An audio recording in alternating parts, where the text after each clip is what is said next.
Hello and welcome to the Scotland Rugby News podcast with me, your host, Bruce Aitchison from Happiness X-Shape, him, the editor from Scotland Rugby News, and the one and the only. There are three things guaranteed: death, taxes, and tries by Johnny Matthews. Hello, sir. How are you? I'm good, thanks. How are you? Thanks for having me. Oh, delighted. How good is it, Gav, having this man on? The man's on fire. Oh, so good. So good. Thanks for joining us, Johnny. How are you doing? No, I'm not too bad, but I'll be better before Bruce tries to hide that mug. Off camera, but you're from Liverpool, so do you not like that mug? Don't start. I'm from the city, so therefore I support Everton. And we all know it. Right, okay. And Everton's season is currently faltering. It's got a good draw at the weekend, and then so did Liverpool. Derby was postponed, so we haven't lost in weeks. Class, love it. We'll talk about Duncan Ferguson another day. Johnny, let's look back to the weekend just gone. Glasgow yet again rotate their squad and seem to produce a performance that I think we need to start expecting Glasgow to produce these. I think we look at the teams in the week in the run-up and say, oh, this could happen, this could happen. I think we all need to have a bit more belief that you guys are showing every week. Yeah, I think from our point of view, it's probably one that got away and probably didn't manage that the yellow card period as well as we maybe should have done. And we certainly left quite a few scores out there. We reviewed that today. So, but yeah, delighted the boys, Jarrett, Jackman, Gregor Hiddleston, these boys all stepping up. Benny Afshar, outstanding performances from what's perceived to be weaker players, but certainly not by anyone, no one in our group sees them as that. So, all them boys stepping up and being outstanding for us. I just have this vision of Glasgow training being at maximum intensity all the time because so many players have got to stick their hand up and say, hang on, when I get my shot, I'm good to go. Yeah, and that's probably pretty accurate. I think when people come in and watch or see us train, they are potentially shocked at the level of physicality or how much we do or that type of stuff. But it's then easier to translate to the weekend, and we've done pretty well with our performances so far this season. But we know we need to step it up moving forward again. How does it feel? The championship win was incredible, and you did it probably as hard as anybody could do it with the run into the final, going to South Africa.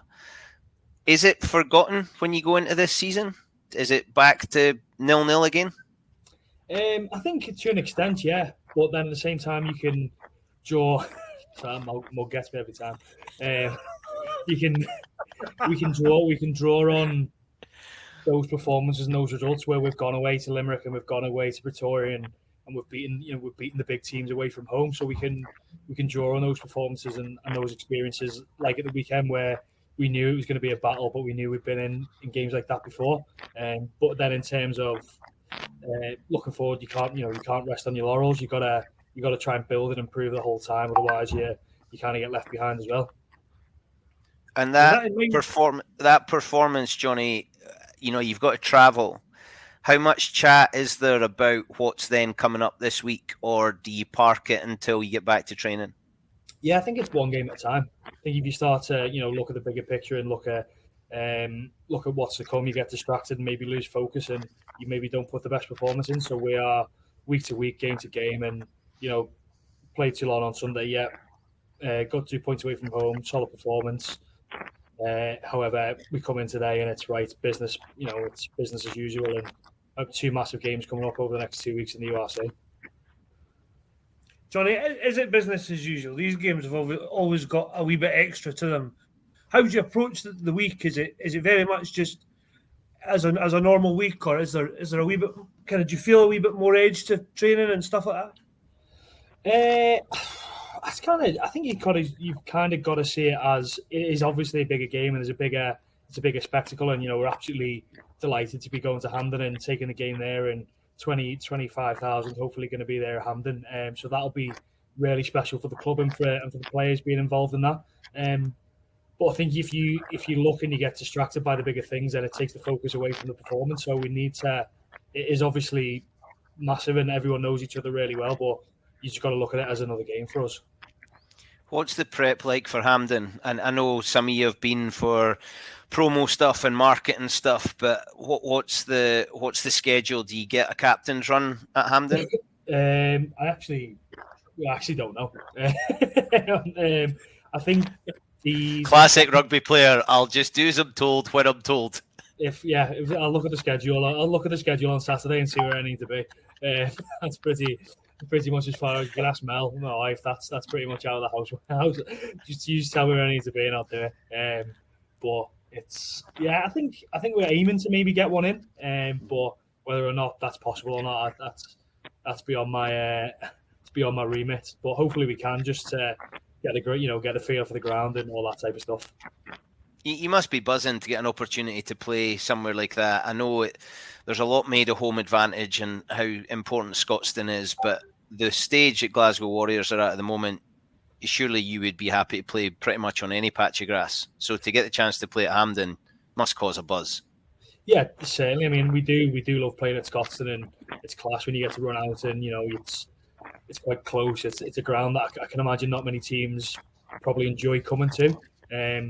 But yeah, to play at Hampden will be brilliant. It's it's an iconic stadium within Scotland, and I think everyone's delighted to be able to take the game there and hopefully grow the game and get a lot more eyes on it than normally would be. 25,000 or more, it's definitely vindicated that decision. What does that mean for the club? Is that the next step in the club's kind of development? Is getting that kind of those numbers in regularly? I think so. I think for these, we can do it for this game. This is certainly the first time we tried to do it. You look at Edinburgh; they've grown theirs, throughout the years. And last year was a record. So, but that's taken a few years to get to. So we can show that we can do that again, and we can take the big games to Hampden, and we can get 20,000+ to each of these big occasions, these big games. And I think it certainly for us means that it justifies going and probably allows us to take more games there. But yeah, I think we want bigger audiences, bigger crowds. We know it's rugby's obviously plays second fiddle to football in the city quite with the two massive football teams here. So the more we can eat into that and get more and more people coming to the games, the better for us, I think. Right, come on, Johnny. No media answer here. When do you guys find out the team for Sunday? When do the players know? You don't have to tell me the team, but when do you know? We'll normally find out second day of training of the week. So for us, that would be Wednesday. So we'll probably find out tomorrow.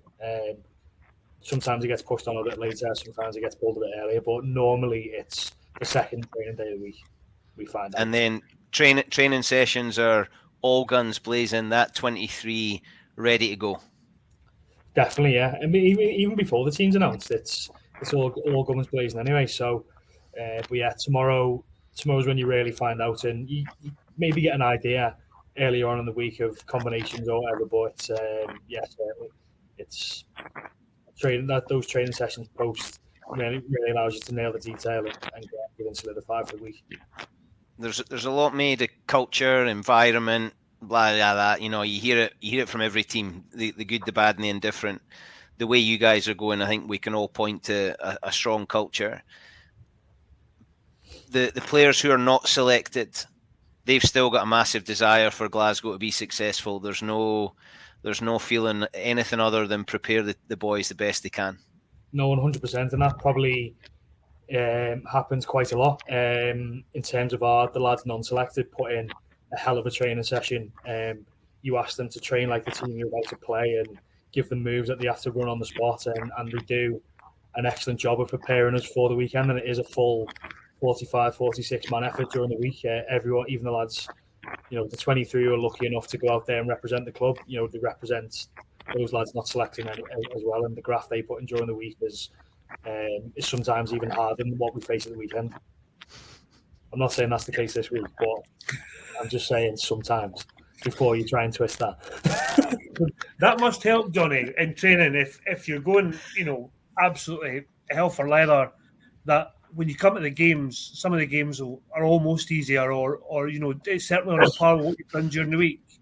Yes, certainly, and because every team defends differently or paints different pictures in attack as well. So the more those players can adapt and play like the opposition that you're about to play, it just gives you those pictures earlier on in the week. So when, as you said, when you come up to face it on a Friday, Saturday, or Sunday in the game, you kind of know what you're looking for anyway from the different cues. So it is a massive help for us, and it's particularly in the forwards. The live scrums, live mauls, not just for how hard it is to go against, but also keeps you can rotate the players and keep everyone fresh and hungry for the weekend as well. So it helps massively in all elements of the game.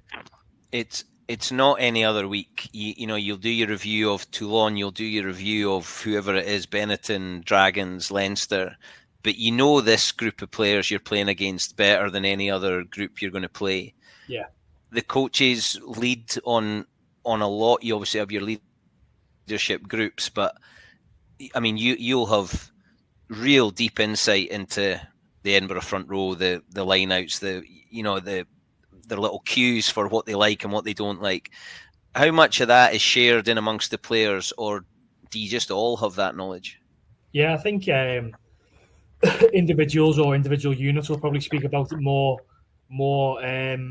themselves. So, as a front row, we'll talk about maybe what we're expecting from their front row, and again, the backs and 9-10 centres, they'll talk about what they're looking for as well, particular shapes or stuff like that. So I think but again, we do know them a lot more than say other teams, but it's still, the amount of reviewing and looking at what opposition players, and that quite a lot of our players do. By the time they get to a Saturday anyway, they know the opposition inside out regardless, and I think that is probably pays testament to our performances every week. That you're saying, it's a level of a performance you expect from Glasgow. Know that one the weekend, but that doesn't just happen. It's everything we do on the training field, but the amount of detail that goes off the field as well. And lads don't half spend time reviewing, and the sessions on huddle and all sorts. So it pays dividends for the weekend.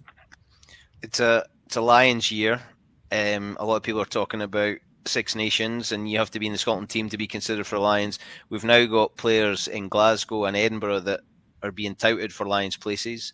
Yeah, Xander's obviously a buddy yours. Seems to be on fire at the moment. But I want to talk about Sione, because there's been a lot of people reflecting on Sione, not just as a player, but now as a formal leader. What's he like in the build-up? I get the impression he doesn't say a lot, but what's he like as a leader? He's outstanding. His pre-match talks and his messaging during the week is absolutely top class, and he gets you so revved up and ready to go, and boys have run through brick walls for him after what he gets going. He just knows the right things to say at the right time. But then he also backs it up every week with his performance. So he's not just one of these people who says it. He's the one who leads from the front every week and actually goes and does it. And every week you're just so happy he's on your team. You see him, what he does to players week in, with the ball, without the ball, and he's as good as he is on the pitch. He's probably even better off it. So he's a great person for our environment, and really great for, as you talked about, it's for the cultural side as well. He's outstanding for that as well. Johnny, you talked there about, Bruce talked about the being in the Scotland team. There's been plenty of talk about your lack of involvement over the autumn, and do these games feel like big games from a personal point of view, with that in mind and with Six Nations, or do you just how do you approach them? I think again, if you start looking beyond and looking at a bigger picture, then it attracts away from your own performance and you can get distracted. I think you just got to go. I personally, everyone's different, but I personally just try and go into each game at a time and don't try and focus too much on what can happen out the back of it, and just try and focus on the game itself, and whatever will be after that. So that's kind of my personal look on it. Did the game against Portugal give you that? Media answer. Love that. Yeah, love the media answer. It was. Did the game against Portugal give you a taste of playing for Scotland at Murrayfield? That presumably that's a driver for you. Yeah, it was. It was a really good experience to play for Scotland at Murrayfield. Something I'd never done before. And definitely something I'd want to aim for again and try and get back into the pitches to do that. But the 3 boys who were there and got selected in autumn all did play class. So it's pretty hard to break in with the real cohesive unit there with them 3. So I suppose again just look at my own performances over these next few weeks. Competition for places at Glasgow is pretty fierce. There's boys that we probably didn't know even this time last year who are sticking their hands up and saying, give me a shot. George Horn has been, unbelievable, and the performance he put in a couple of weeks ago, and then for him not to be in the squad for too long, not in the team for too long, is that keeping powder dry? Is that a chance to unleash when it comes Edinburgh game? Hugh Jones, yourself, Xander, Sione, there's a lot of boys who seem to be peaking consistently. And I think that goes into you said about what was perceived to be a rotated squad, but it's here that's just normal. Boys expect every week that anyone could be selected, so everyone's always ready to go. And as you said, there's some boys in that team on Sunday were absolutely outstanding. Gregor Hiddleston.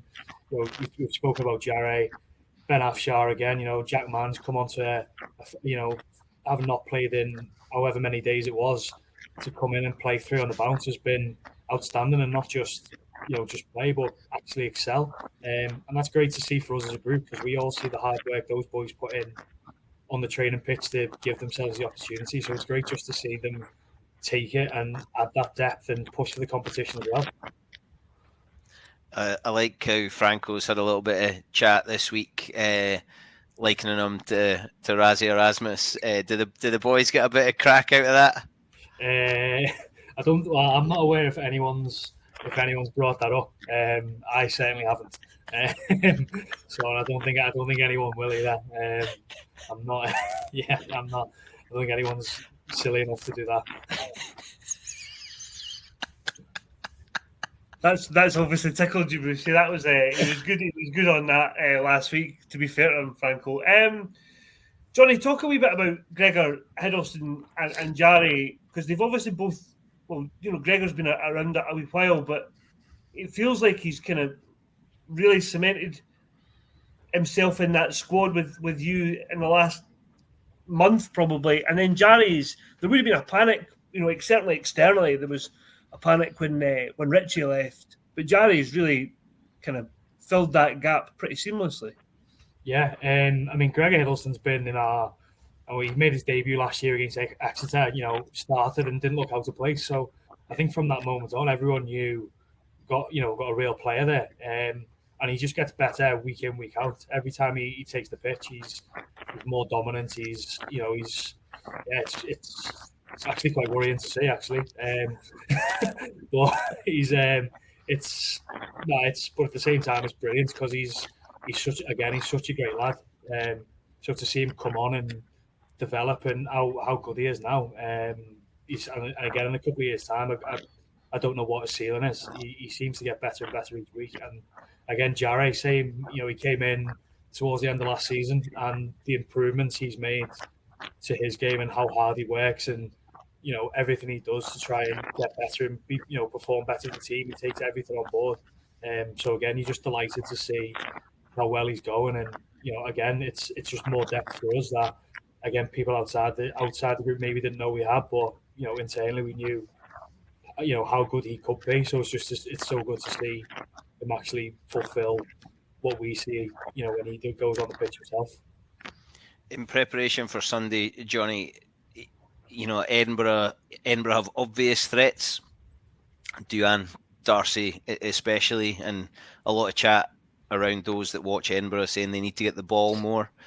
I would imagine your focus is probably a bit closer to the forwards. Where do you see the Edinburgh threats? As you just mentioned, and then they've got threats all over the park. Darcy and Dylan are obviously two outstanding players. Ross Thompson we know very well is a fantastic player. Same with Ali Price. And then again up front they've got real dominant ball carriers and they got a good set piece. So it's it's going to be a real battle, and it's hard to pick off individual threats, because as a team they are one big threat, especially if they get the game going that we know they can do. So for us, it's all about stopping that momentum and getting our own, using our own threats, which we have plenty of ourselves. Do you reckon the crowd are going to play a part? I'd hope so. Yeah, I'd like to think so. I'm assuming there'll be, as when we go to Edinburgh, which quite a lot of travelling fans. So I'm assuming it will be hopefully something similar as well, and we get a really good atmosphere. Because I know that can sometimes the football fans maybe say that about Hampden, and maybe it doesn't get as good as atmosphere as they hope. But I'm sure the Warrior Nation going on Sunday will make sure it's positive.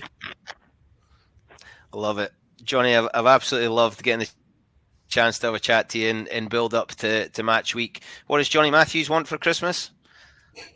I've got everything. I've got everything I need. Two wins over the next 2 weeks would be more than enough for me.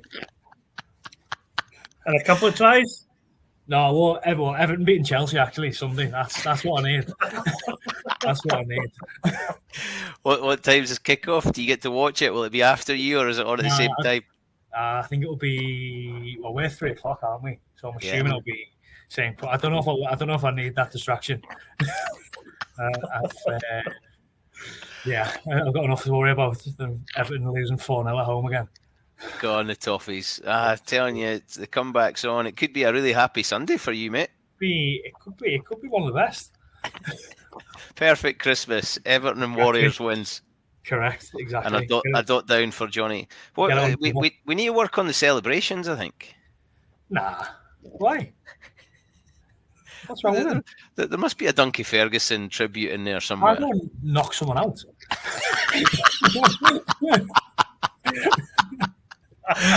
Love it.